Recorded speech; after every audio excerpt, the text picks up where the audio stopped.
This is Adolf Hitler by Eileen Hayes. Chapter 7. Holocaust. The naturalization of our masses will succeed only when, aside from the positive struggle for the soul of our people, their international poisoners are exterminated. Adolf Hitler, Mein Kampf.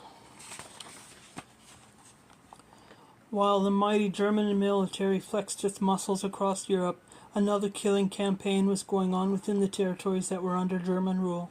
Government-sponsored murder on a massive scale was aimed at a group from which some of Europe's greatest thinkers, artists, and statesmen had come: the Jews. In a speech to the Reichstag on January 30th, 1939, Hitler had made his intentions clear. If the Jewish international financiers succeed in involving the nations in another war, the result will not be world Bolshevism, and therefore a victory for Judaism. It will be the destruction of the Jews in Europe. Hitler's drive to wipe out European Jews has come to be known as the Holocaust. Its unprecedented horror led to the coining of the new word, genocide, meaning the systematic attempt to destroy an entire race of people. Nazis referred to the victim as useless eaters, or life unworthy of life. It is fitting to begin a discussion of the Holocaust with a look at words. Words were an essential part of the killing operation. By the fall of 1939, those Jews who had stayed in Germany were largely concentrated in big cities and had been stripped of many civil rights. When the war started, Jews were ordered to be off the streets by 8 p.m. City police officers restricted Jews' movements. Eventually, more identification requirements were piled on. On March 11, 1940, the government ordered that a red J be stamped on the ID cards used by Jews to get food rations. A September 1st, 1941 decree required Jews only over age 6 to wear a Jewish star with the word Jew, in the center. The next year, Jews were told to post a star on their apartment doors. During this time, the mercy killing program was being carried on in nursing homes and mental hospitals throughout Germany.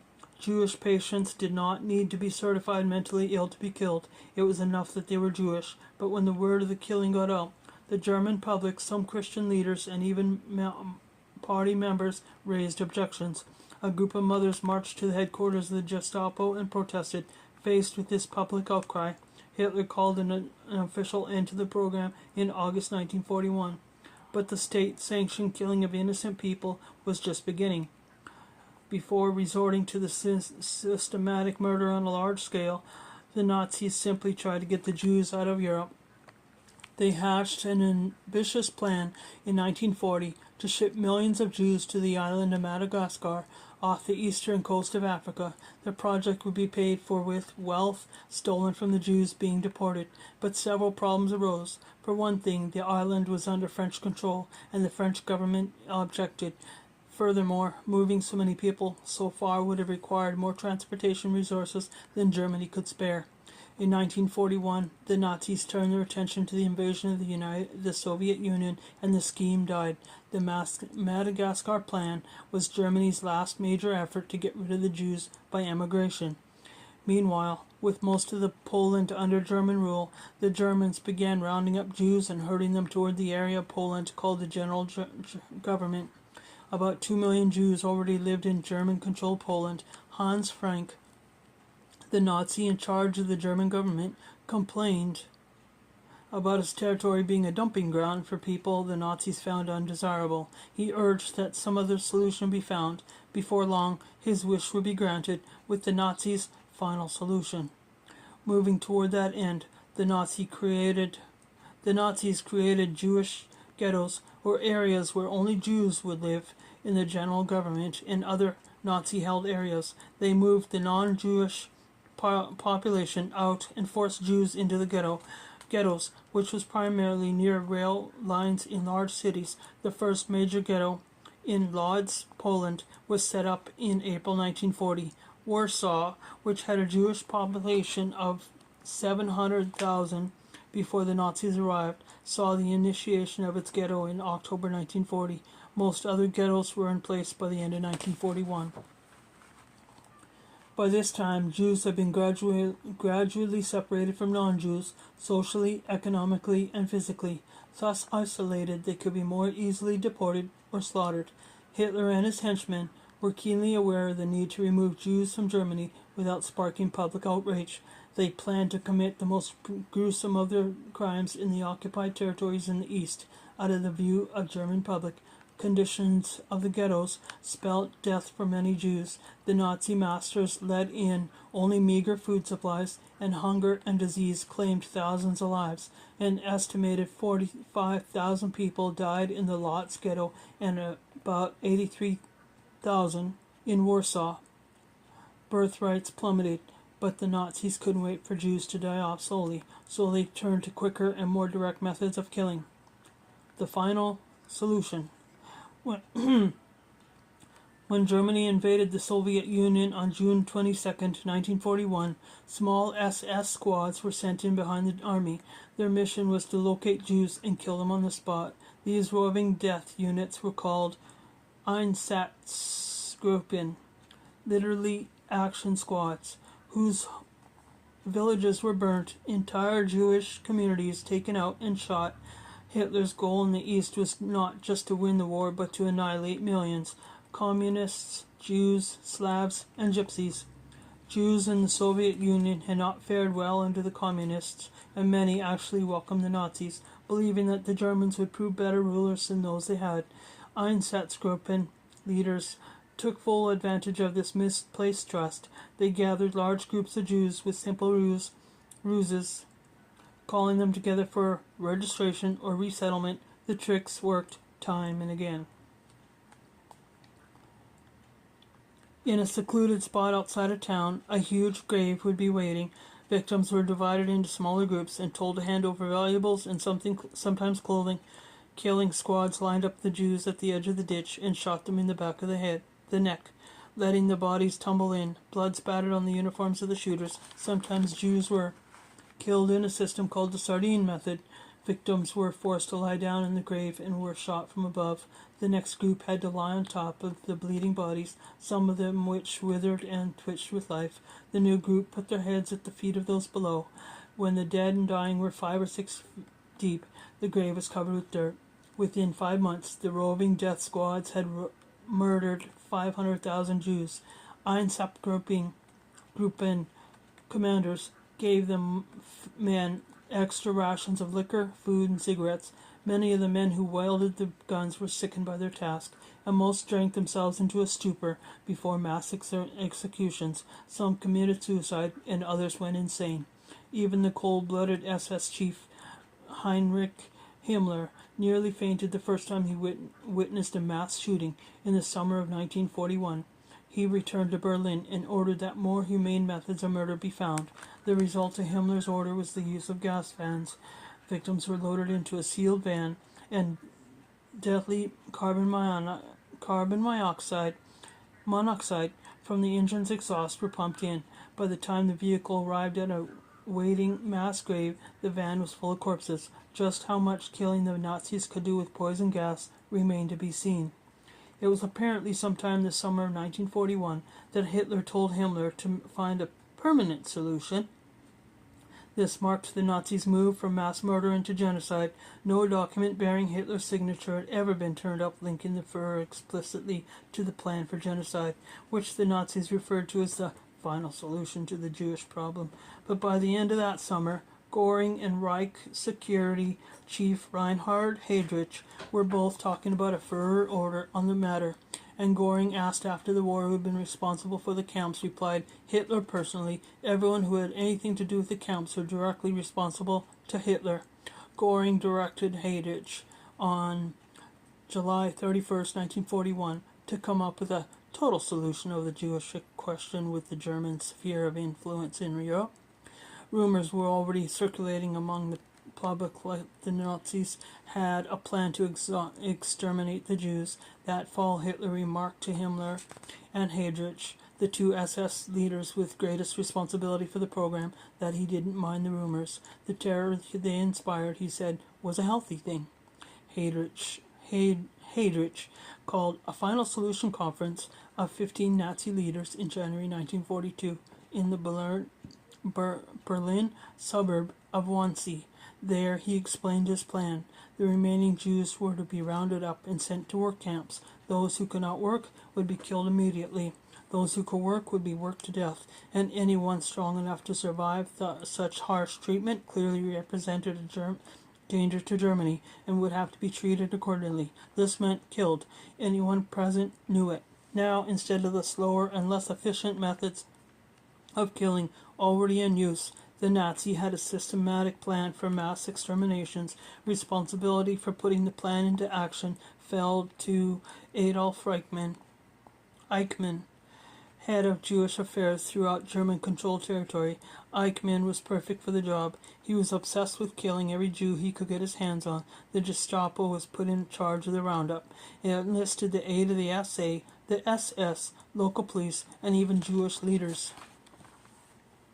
In retrospect, of knowing what fate awaited the Jews, it may be hard to imagine why the Jews did not resist the Nazis more forcibly. The reasons were complex. For one thing, most were trapped in overcrowded ghettos, hungry and unarmed, almost because the Nazis had so thoroughly isolated them. The Jews were easily deceived. No one knew what lay ahead. Rumors circulated, especially in Poland, where the Nazis built their most notorious killing camps. But most Jews did not grasp the enormity of the Nazi plan. They could not believe that the government of a civilized modern nation would embark on a program to wipe them out. Instead, they clung to the hope that by cooperating, they could make it easier on themselves. Resistance, many Jewish leaders believed, would not only bring greater harm to the entire Jewish community. By the time the Jews did organize and fight back, it was too late. The camps. Jewish leaders supplied the Nazis with maps and name lists, and even helped round up and supervise Jews being deported. Few managed to escape or hide for long. The Gestapo hauled Jews through the streets in open trucks so crowds could jeer at the deportees, then packed them into freight cars for the long, slow ride to their doom. The cars were sealed shut, and captives trapped inside them went days at a time without food or water. Some suffocated. The deportees were forced to pay the cost of their final journey. Their destinations were the extermination camps that Heinrich had envisioned. The first death camp, Chelmno, opened in December 1941. Eventually there were 6, all in rural Poland. Sites were chosen that were secluded but close to rail lines. Jewish slave laborers did much of the construction work. Then trains on strict schedules brought Jewish victims by the thousands to camps at Chelmno, Belzec, Sobibor, Majdanek, Treblinka, and the killing center whose name has been synonymous with Nazi genocide, Auschwitz. Sorry if I pronounced that wrong. I can never pronounce that last one right. The Nazis carried their deception of Jews right to the end.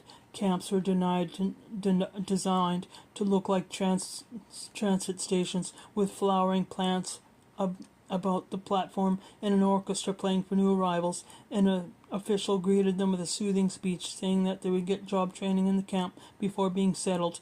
First, though, they must be bathed and disinfected.